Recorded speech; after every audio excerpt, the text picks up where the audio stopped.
Masquera say Zimbabwe, welcome to our channels in Confessions and Deep Secrets kana karikipita nkakukuya pano channel.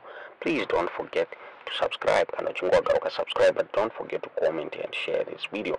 Masquera Zimbabwe takuigirai nyaya ye kufa kwakaita businessman Kudzai Keita uyo akashaikira mu Harare close to Rhodsville police station. Muri Zimbabwe. Kudzai anga ari the director of Sisonke holding. So akaita accident achitravel in the same vehicle na mai wake. So his wife uyo anga ari TikToker anga ari muzokari mota imomo. She was badly injured and karkwatrukuita, and she's battling for her life at a local hospital muri Zimbabwe. The accident yaka nesa pa social media. One of my Facebook users around the Karo kuna kakabuda. So I saw this accident this morning and yaitikira pa gate Rhodsville police. 2 dead bodies were still there, and that BMW yanga yakaputika all airbags. I was taking my child to school and witnessed this, and the way he cried car, little did I know that it was this gentleman. Police Akaurayiwa confirmed the accident in a statement by Vachiti.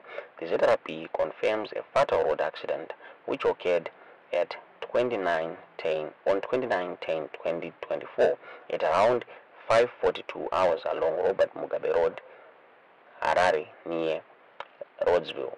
2 people were killed while 1 person was injured when a BMW with 2 passengers on board collided with a CAG bus carrying 42 passengers.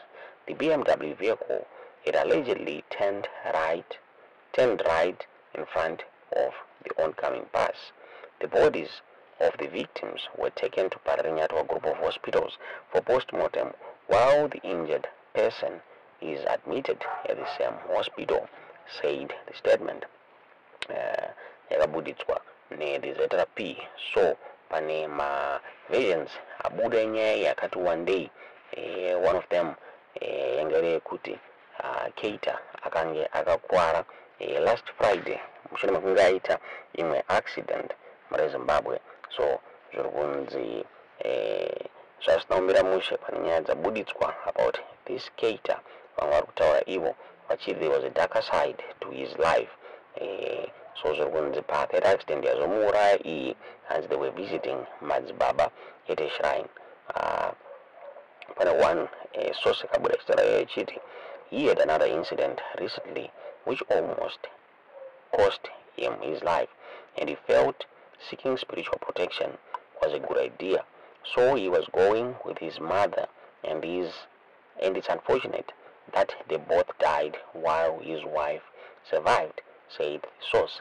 Zakari, a social media personality, we are not Zimushi Mzezuru yakabuda achitaura something chakakepcha attention yawana wakati one day kabla achitara achiti unenge wakaudzwa chiprofita chekuti mazuva ako ekurarama ave mashoma, uchaurayiwa either an accident or gunshot.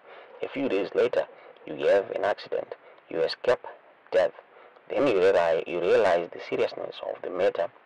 Your mother and your wife tell you to go to church the other day.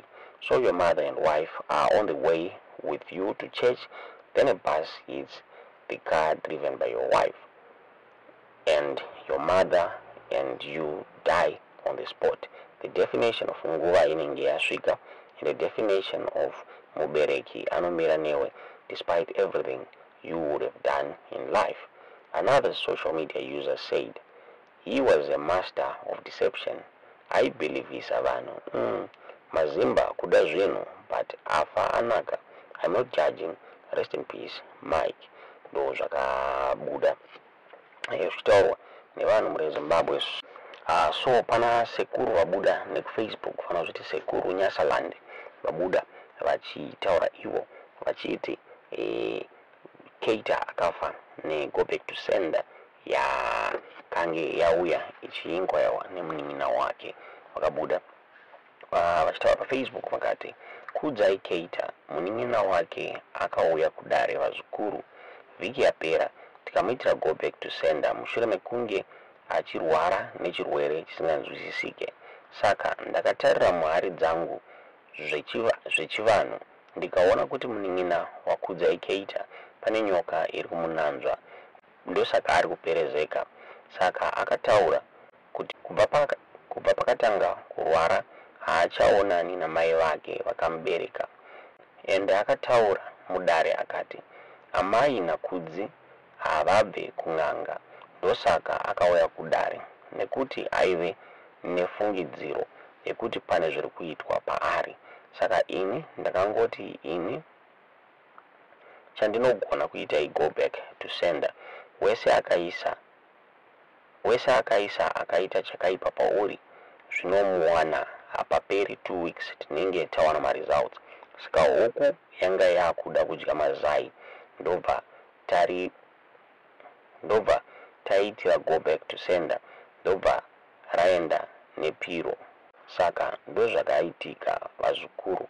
Kune vese vane mibvunzo makasununguka vakuru kufona chero WhatsApp number dzangu dzinoti +27 82 76 08540. Zita rangu ndinonzi Sekuru Nyasalandi. Kudzi namai vake vanga vasingabve kun'anga vachisimbisa urongwa hwekuba uye nekuti bhizimusi rikure. Saka vaviri ava vanga vakuda kuchekeresa munin'ina, saka akauya tikamuitira dare uye tasunungura vazhinji kune mufaro chinyararire kumhuri dzavo dzose. Varwi vaenda ndomabudiro ndopost yakabuditswa naSekuru Nyasaland kuFacebook. Azvinopera mushe vanhu vazhinji vakataka kutorwa mastones on this post. Singazivi kuti nyaya yechokwadi here kana kuti muri Zimbabwe.